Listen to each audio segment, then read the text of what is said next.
ඔන්න ඇක්ෂන් සහ thriller film බලන ආසායට 2026 අප්‍රේල් මාසේ අලුතින්ම ආපු සුපිරි ෆිල්ම් එකක් ගැන තමයි මේ කියන්න යන්නේ.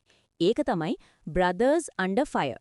මේ ෆිල්ම් එකේ ප්‍රධාන චරිතයේ විදිහට රඟපාන්නේ අපි කවුරුත් දන්න විශේෂයෙන්ම 24 TV සීරීස් එකෙන් අපේ මතකයේ රැඳුණු ජනප්‍රිය නළු කීෆර් සදර්ලන්ඩ්. මුලින් සියාරා මාද්‍රි කියන නමින් එන්න හිටියත් පස්සේ නම වෙනස් කරලා 2026 අප්‍රේල් 17 වෙනිදා තමයි මේක රිලීස් වුනේ. කතාව යන්නේ මෙහෙමයි. කතාවේ ප්‍රධාන චරිතය තමයි කැප්ටන් ජෝඩන් රයිට්, කීෆර් සදර්ලන්ඩ්. ජෝඩන් සහ යාගේ හමුදා කණ්ඩායමයි නිවාඩුවක් දාගෙන මෙක්සිකෝවට කනවා.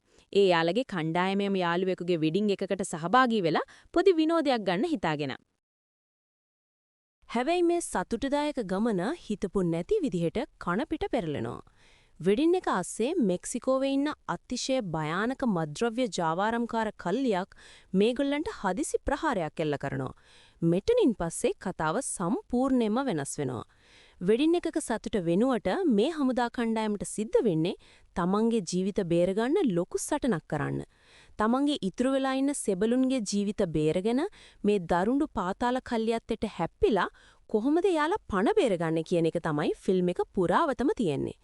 නළු නිලියන් සහ අධ්‍යක්ෂණය. අධ්‍යක්ෂණය ජස්ටින් චැඩ්වික්. ඔහු මීට පෙරත් සාර්ථක නිර්මාණ කිහිපයක්ම කරලා තියෙනවා. ප්‍රධාන රංගනය කීෆර් සදර්ලන්ඩ්ට අමතරව ඇෂ්ටන් සෑන්ඩර්ස්, ඕමාර් චපාරෝ, ටොමි මාටිනෙස් සහ ලෞරා ඔස්මා වගේ දක්ෂ නළු නිලියන් රැසක් මේකට එකතු වෙලා තියෙනවා. සුපිරි ඇක්ෂන් ත්‍රිලර් එකක් හොයන අයට Brothers Under Fire 2026 මේක මරු. තවත් මේ වගේ වීඩියෝස් බලන්න කැමති නම් අපිව සබ්ස්ක්‍රයිබ් කරගෙන යන්න.